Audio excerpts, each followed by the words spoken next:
സെക്രട്ടേറിയറ്റിന് മുന്നിൽ ആശാ വർക്കർമാർ സമരം ആരംഭിച്ചിട്ട് 50 ദിവസം പിന്നിട്ടിരിക്കുന്നു. അതൊരു ചെറിയ കാലയളവല്ല.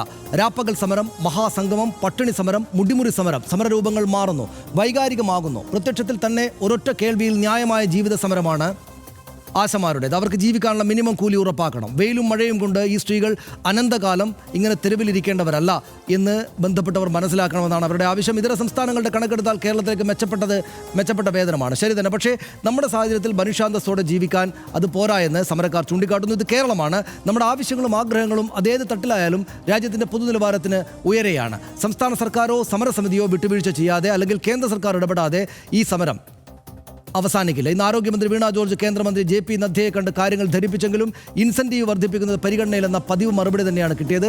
ഇന്നത്തെ ചർച്ച കൊണ്ടല്ല, സമരപന്തലിലെത്തിയ കേന്ദ്രമന്ത്രിയും MP മാരും ആവശ്യപ്പെട്ടപ്പോൾ തന്നെ കേന്ദ്രമേ ഉറപ്പ് നൽകി കഴിഞ്ഞതാണെന്ന നിലപാടിലാണ് സമരക്കാർ. ആദ്യം ആ 59 സെക്കൻഡ് സ്റ്റോറിയിലേക്ക്. 50 ദിവസം പിന്നിട്ടിരിക്കുന്നു.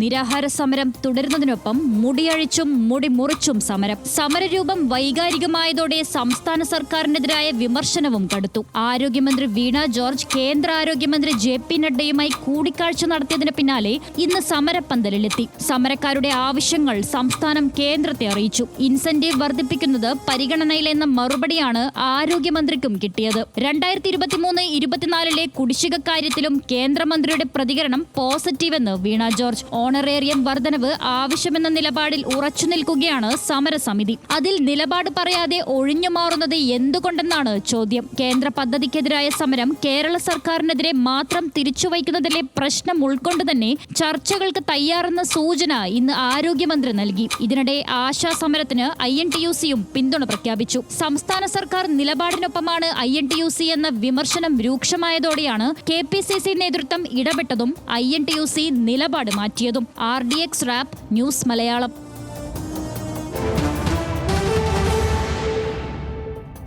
സംസ്ഥാനത്ത് എമ്പുരാൻ വിവാദം കത്തിപ്പടരുമ്പോഴും ആശാസമരം അവിടെ തുടരുകയായിരുന്നു. ആശാസമരത്തെക്കുറിച്ച് ആളുകൾക്ക് പൊതുവിലൊരു ധാരണ ഇതിനകം തന്നെ ആയിട്ടുണ്ട്. എങ്കിലും നമുക്ക് എങ്ങനെയാണ് ആശാസമരം ഇതുവരെ പോയത് എന്ന് നോക്കാം. സെക്രട്ടേറിയറ്റിന് മുന്നിൽ സമരം തുടങ്ങിയത് ഫെബ്രുവരി 10-ാം തീയതിയാണ്. വളരെ പെട്ടെന്ന് പോകാം. സമരം നടത്തുന്നത് SUCIയുടെ ആശാ ഹെൽത്ത് വർക്കേഴ്സ് അസോസിയേഷനാണ് എന്ന് നമുക്കറിയാം. കേരളത്തിലാകെ 26,125 ആശമാരാണ് ഉള്ളത്. സമരം ചെയ്യുന്നത് 400-480 വരെ ആശമാരാണ് എന്ന് നമുക്കറിയാം. ഇതിനകം ഓണറേറിയം 7,000 നിന്ന് 21,000 രൂപയാക്കുക എന്നതാണ് ഇപ്പോഴത്തെ സമരക്കാരുടെ ആവശ്യം. വിരമിക്കൽ ആനുകൂല്യമായ 5 ലക്ഷം രൂപ നൽകുക, അതാണ് മറ്റൊരു പ്രധാനപ്പെട്ട ആവശ്യം. ഓണറേറിയം മാനദണ്ഡങ്ങൾ പിൻവലിക്കുക എന്ന ആവശ്യം നടപ്പാക്കി കഴിഞ്ഞു ഇതുവരെ. ഇതുകൊണ്ട് തന്നെ ഇതിനകം തന്നെ അമിത ജോലിഭാരം അടിച്ചേൽപ്പിക്കുന്ന അവസാനിപ്പിക്കുക എന്ന ആവശ്യം കൂടെ അവർക്കുണ്ട്. വേഗത്തിൽ ചർച്ചകൾ പരാജയമായിരുന്നു. സമരം കടുക്കുന്നു. ഫെബ്രുവരി 10-ാം തീയതി തുടങ്ങിയ രാപ്പകൽ സമരമാണ് എന്ന് നമുക്കറിയാം. ഫെബ്രുവരി 15-ാം തീയതി ആരോഗ്യമന്ത്രിയുമായി ആദ്യ ചർച്ച പരാജയപ്പെട്ടു. മാർച്ച് 17-ന് ആശമാരുടെ നേതൃത്വത്തിൽ റോഡ് ഉപരോധം നടത്തിയവർ. മാർച്ച് 19-ന് ആരോഗ്യമന്ത്രിയുമായി രണ്ടാം ഘട്ട ചർച്ച, അതും പരാജയമായിരുന്നു നമുക്കറിയാം. മാർച്ച് 20 മുതൽ നിരാഹാര സമരത്തിലേക്ക് കടന്ന് ആശമാർ. 50-ാം ദിവസമായ മാർച്ച് 31-ാം തീയതി കഴിഞ്ഞ ദിവസം മുടിമുറിച്ച് പ്രതിഷേധവും അവർ നടത്തി. സന്നദ്ധ പ്രവർത്തകരായതിനാൽ ശമ്പളമില്ല, ഓണറേറിയം ഇൻസെന്റീവുമാണ്. ഇതാണ് സേവന പ്രതിഫല വിവരങ്ങൾ. ഓണറേറിയം സംസ്ഥാനം മാത്രം നൽകുന്നത് 7,000 രൂപയാണ്. ഇതിനകം എല്ലാവർക്കും അതറിയാം. ഇൻസെന്റീവ് കേന്ദ്രവും സംസ്ഥാനവും ചേർന്ന് നൽകുന്നത് 3,000 രൂപയാണ് എന്ന് നമുക്കറിയാം. ഇൻസെന്റീവിലേക്ക് കേന്ദ്രം നൽകുന്നത് 1,600 രൂപയാണ്. കേരളം 1,400 രൂപ നൽകുന്നു. വാക്സിനേഷൻ അടക്കം ഓരോ സേവനത്തിനും പ്രത്യേക ഇൻസെന്റീവ് ഉണ്ട്. കേരളത്തിൽ ഒരു ആശാപ്രവർത്തകർക്ക് ലഭിക്കുന്നത് 13,000 രൂപ വരെയാണ് എന്നിപ്പോൾ എല്ലാവർക്കും അറിയാം. സർക്കാർ അത് ആവർത്തിച്ച് പറയുന്നുണ്ട്. ഓണറേറിയം ഒറ്റയടിക്ക് 3 ഇരട്ടി വർദ്ധിപ്പിക്കാനാകില്ല എന്നതാണ് സംസ്ഥാനം ആദ്യം മുതലേ പറയുന്ന കാര്യം. രാജ്യത്ത് ആശമാർ ഉയർന്ന പ്രതിഫലം വാങ്ങുന്ന സംസ്ഥാനം കേരളമാണ് എന്നവർ ആവർത്തിച്ചുകൊണ്ടേയിരിക്കുന്നു.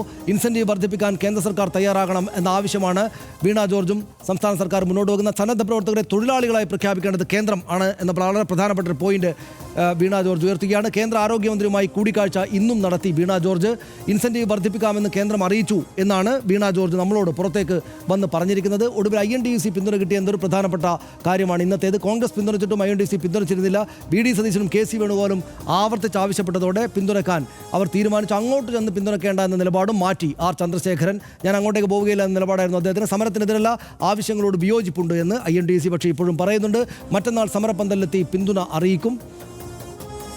സംസ്ഥാന സർക്കാരിനോട് വീണ്ടും ചർച്ചയ്ക്ക് വിളിക്കാൻ ആവശ്യപ്പെട്ടിട്ടുണ്ട് എന്ന് INTUC പറയുന്നു.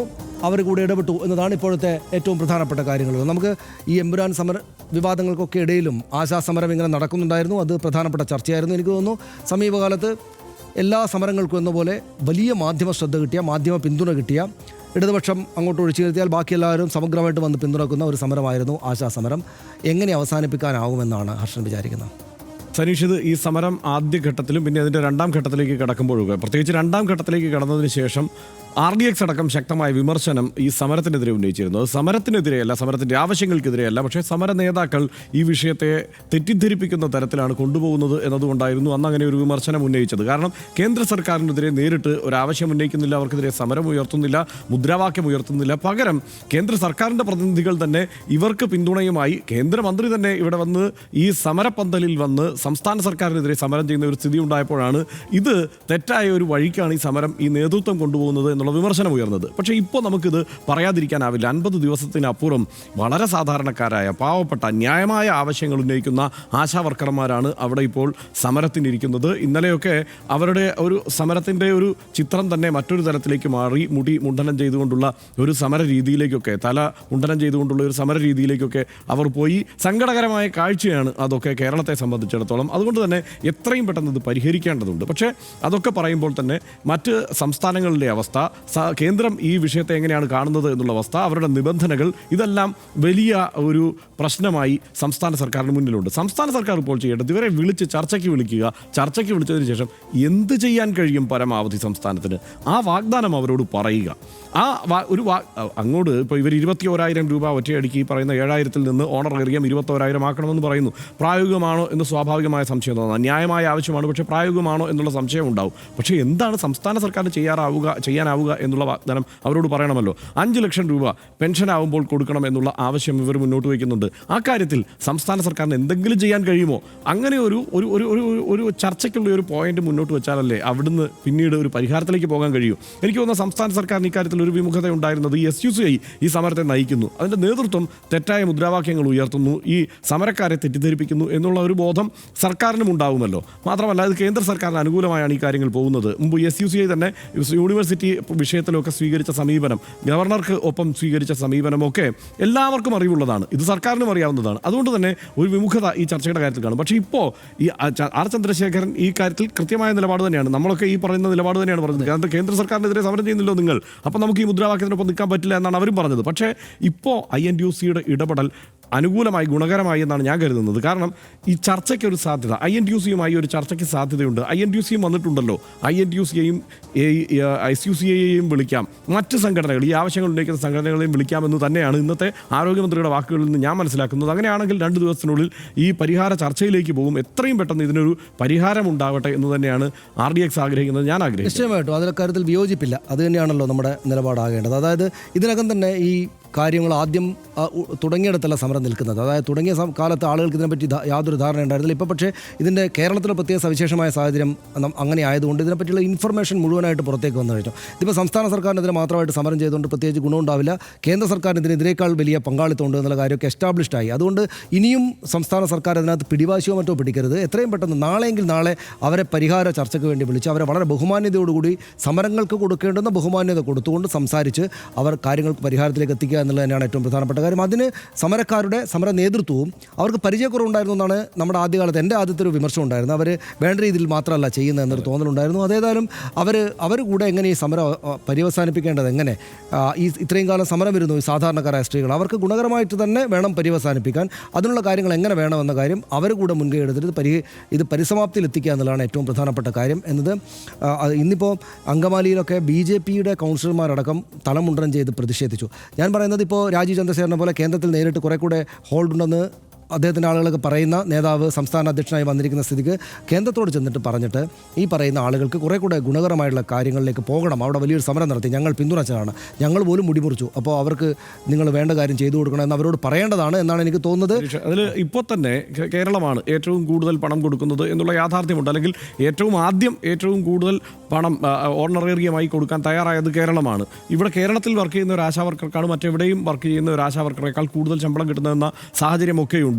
പക്ഷേ കേരളം വ്യത്യസ്തമാണ് എന്ന് നമ്മൾ ആദ്യം ഇൻട്രോയിൽ തന്നെ പറഞ്ഞല്ലോ. ആ മട്ടിൽ തന്നെ കേരളം വ്യത്യസ്തമായി കാര്യത്തെ കാണണം. ഇത് നമ്മൾ മാത്രം പറയുന്നതല്ല. കെ സുരേന്ദ്രൻ കഴിഞ്ഞ ദിവസം ഈ സമരപ്പന്തലിൽ വന്നിരിപ്പുണ്ട്. BJPയുടെ മുൻ സംസ്ഥാന അധ്യക്ഷൻ കെ സുരേന്ദ്രൻ സമരപ്പന്തലിൽ വന്നിരുന്ന് പറയുന്നത് ഇത് കേരളമാണ്, ഇവിടെ അത് നടക്കില്ല എന്നാണ്. സംശയം ഇപ്പോൾ വന്നൊരു സംശയം. അതായത് ഇപ്പോൾ 21,000 രൂപയാക്കണം എന്നാണ് ഇവർ പറയുന്നത്. ഇതൊരു സർക്കാർ ജോലിയാണ്. ഇതാണ്. സർക്കാരിന് വേണ്ടി പൊതുമേഖലയിൽ പ്രവർത്തിക്കുന്ന ആരോഗ്യവകുപ്പിന് വേണ്ടി പ്രവർത്തിക്കുകയാണ്.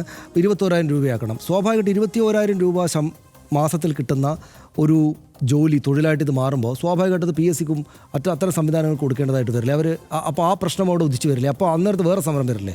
സ്വാഭാവികമായി ഈ വലിയ അത് മാത്രമല്ല, അതിൻ്റെ പെൻഷൻ പ്രായത്തെക്കുറിച്ച് പിന്നീട് വേറെ ചർച്ച വരും. കാരണം ഇപ്പോൾ ഇവർ ആവശ്യപ്പെടുന്നത് 65 വയസ്സ് എന്നുള്ളതൊക്കെയാണല്ലോ. ആ 65 വയസ്സ് എന്നുള്ളതിലേക്കൊന്നും പോകാനായി അനുവദിക്കുന്ന സാഹചര്യം ഉണ്ടാവില്ല. വലിയ ശമ്പളമുള്ള, തരക്കേടില്ലാത്ത ശമ്പളം മാത്രമല്ല. പക്ഷേ ഇതൊന്നും ഈ ചർച്ചയ്ക്കേ വക നൽകുന്ന കാര്യമല്ല. കാരണം കേന്ദ്ര സർക്കാരിൻ്റെ നോംസ് ഇതിനൊന്നും അനുവദിക്കുന്നില്ല. ഒരു പരിഹാരമുണ്ട്. വീണെന്ന് ചോദിച്ചതാണ്. എന്തായാലും സമരം എങ്ങനെയെങ്കിലും പരിഹരിക്കട്ടെ. ഏത് സമരമാണെങ്കിലും എത്ര കുറച്ച് ആളുകൾ ഉള്ളതാണെങ്കിൽ പോലും ബഹുമാനത്തോടെയാണ് ട്രീറ്റ് ചെയ്യപ്പെടേണ്ടത് എന്ന കാര്യത്തിൽ RDXന് സംശയമേ ഇല്ല. സെക്രട്ടേറിയറ്റിന് മുന്നിൽ 50 ദിവസത്തിലേറെയായി തുടരുന്ന ആശാവർക്കർമാരുടെ സമരം ഇങ്ങനെ അനിശ്ചിതമായി നീണ്ടുപോകട്ടെ എന്ന് കണക്കാക്കി സർക്കാർ നിസ്സംഗമായി ഇരിക്കാൻ പാടുള്ളതല്ല. എങ്ങനെ പരിഹരിക്കാമെന്നത് സംബന്ധിച്ച് ഗൗരവതരമായ ആലോചനയും ഇടപെടലും ഇനിയും വൈകാതെ ഉണ്ടാകണം. സമരപരിഹാരം ജനാധിപത്യ സമൂഹത്തിൽ ഭരണാധികാരികളുടെ ഉത്തരവാദിത്തമാണ്. എന്ന് വെച്ചാൽ സമരം ചെയ്യുന്ന സാധാരണക്കാരായ ആശാവർക്കർമാർക്ക് വൈഷമ്യമുണ്ടാക്കാത്ത പരിഹാരമുണ്ടാക്കാനുള്ള പ്രാഥമിക ഉത്തരവാദിത്തം സർക്കാരിനാണ് എന്നർത്ഥം. അങ്ങനെ പറയുമ്പോൾ തന്നെ സമര നേതൃത്വത്തിന് ഇക്കാര്യത്തിലുള്ള ഉത്തരവാദിത്തം ചെറുതാകുന്നുമില്ല. തങ്ങളുടെ ഭാഗത്തു നിന്നുള്ള പിശകുകൾ പരിഹരിച്ച് സമര നേതൃത്വം നൽകുന്ന സംഘടനയും നേതാക്കളും കൂടെ പ്രശ്നപരിഹാരത്തിനായി ആത്മാർത്ഥമായി ഇടപെടണം എന്നാഗ്രഹിച്ചുകൊണ്ട് RDX അടുത്ത വിഷയത്തിലേക്ക് ഇടപെടണം.